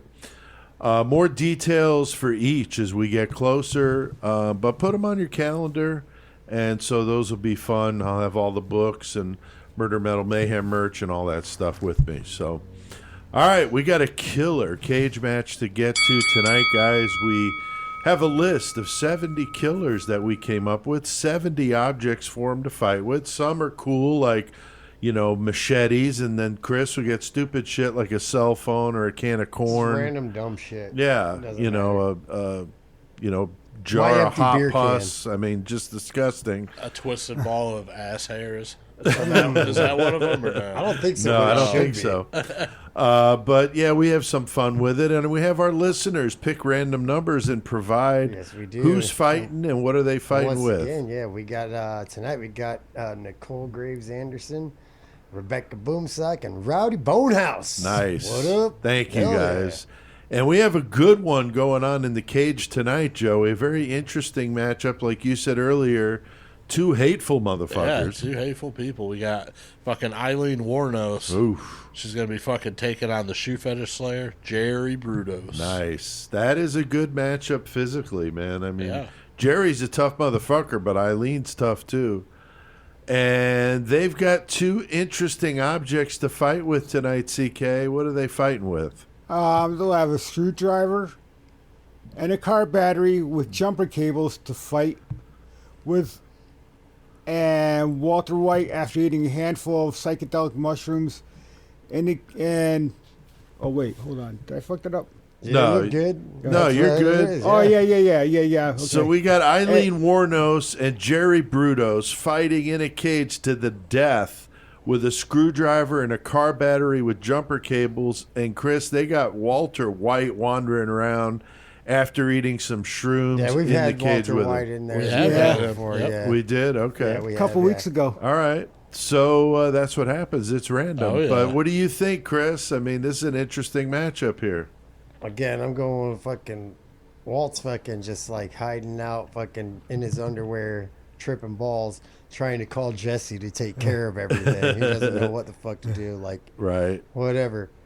And then I feel like Brudos is going to be looking at Eileen's feet enough to be like seeing what kind of shoes she's wearing. Damn. She's going to just grab the screwdriver, jam it into his fucking neck, get the fucking goddamn jumper cables, stick them onto his balls, and be like, fuck you, motherfucker, and claim it was self-defense. I'm going with Eileen Warnos. Okay. All right.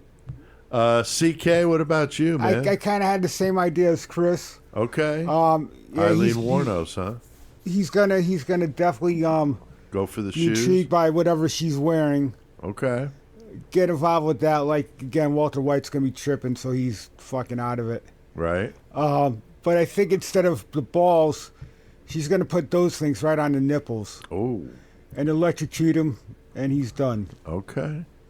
All right, Joey. What about you, man? Well, I think there we go. I think Mr. Brudos is going to be very, very disappointed in fucking Eileen's trashy ass shoes. Right. So he's going to be fucking not paying too much attention to her. So she's going to fucking go over and kill the fuck out of him. And the reason that she needs him dead so bad is because she's going to grab that fucking car battery with them jumper cables and that fucking screwdriver. And she's going to go over to Walter White, grab him hand in hand, and together they're going to fucking get that machine to work so that they can go and, beam up to the mothership. Oh my God. No, you know what's going on. Just like fucking Independence Day with Jesus, June 6th, just like the movie. Oh, wow. Nice. She's going to be back. So that's her fucking final prophecy. And she's going to fulfill it with Walter White. Dude. See, I didn't even think of that. I'm thinking Jerry Brudos is a smart guy. He's going to figure that Eileen's going to believe he's going to be obsessed with his shoes. And I think he's going to play off that he is. And then once she starts getting her guard down, he's busting out the battery and putting it on her fucking nipples and cranking the fucking juice up till her fucking head explodes. I mean, he did have I'm going with Brudos in this one, man. Wow. I think Brudos maybe a little bit more, intellectually gifted than we're giving him credit for. Our Eileen bobblehead looks like she would like the nipple clamps on. Probably, yeah, probably. Yeah, so I'm not sure how it ends up, but I'm going with Brudos in this one. So, all right, well, we did plenty of mayhem tonight, so let's hit that fucking outro.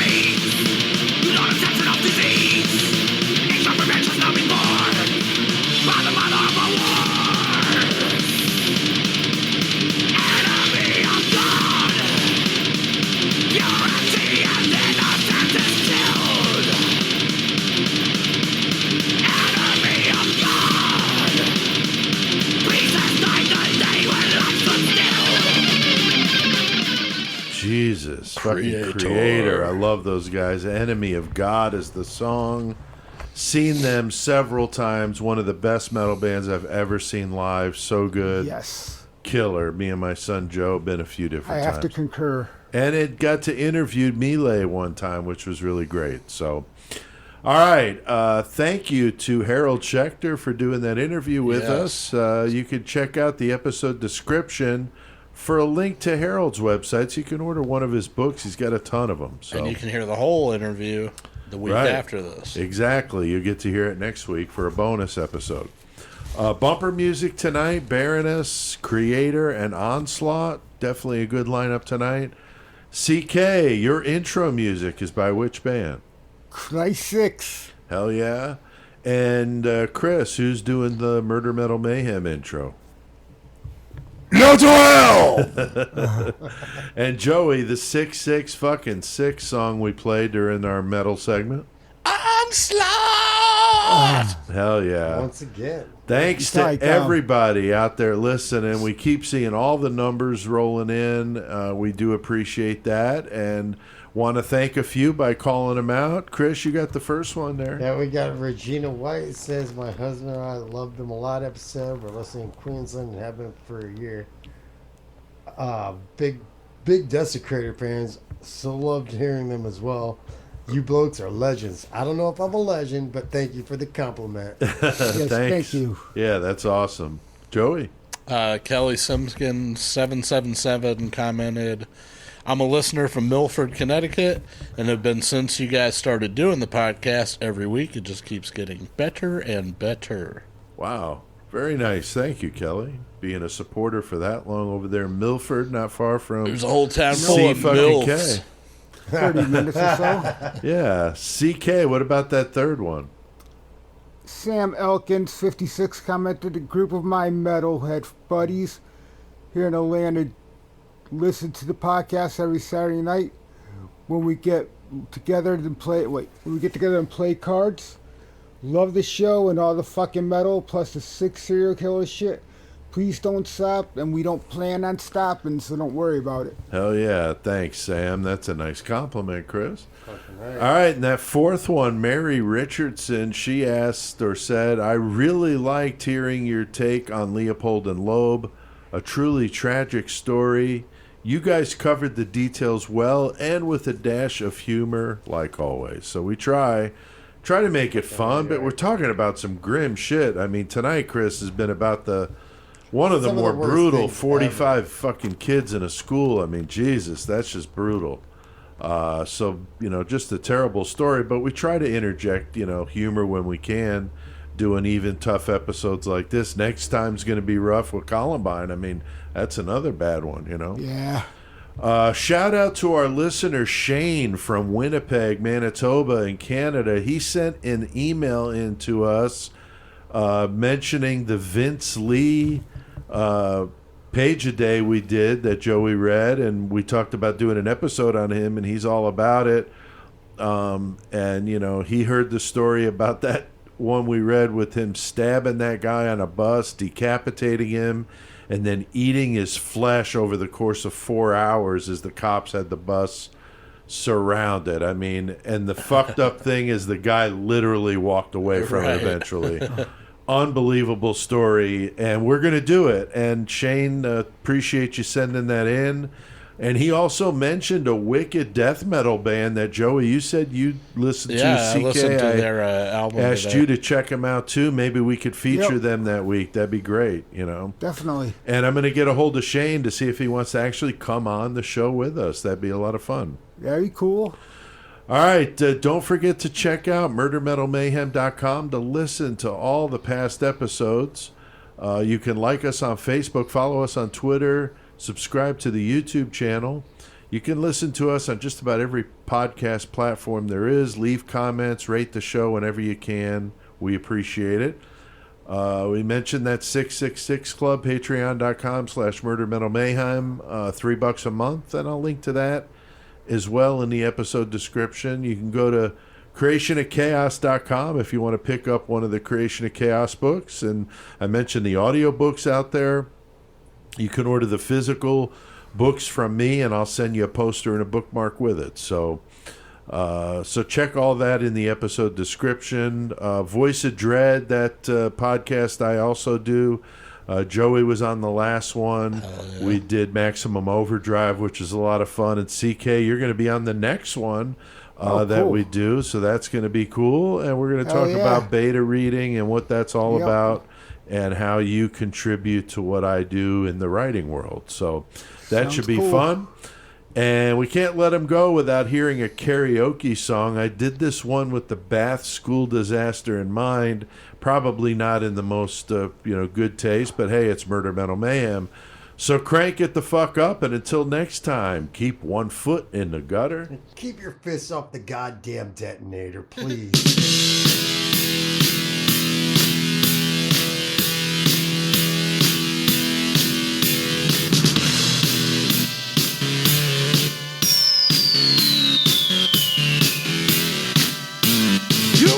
Girl that changed my world. You were the girl for me. You lit the fuse, I stand accused.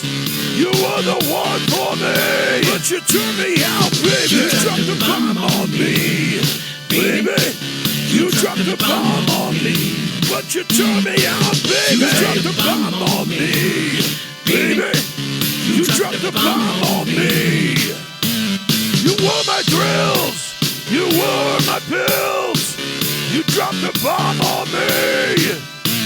You turned me out, you turned me on. You turned me loose, then you turned me wrong. You dropped the bomb on me, baby.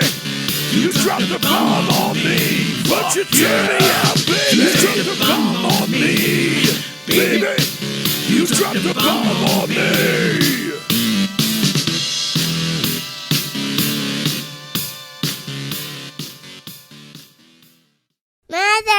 Mother, man.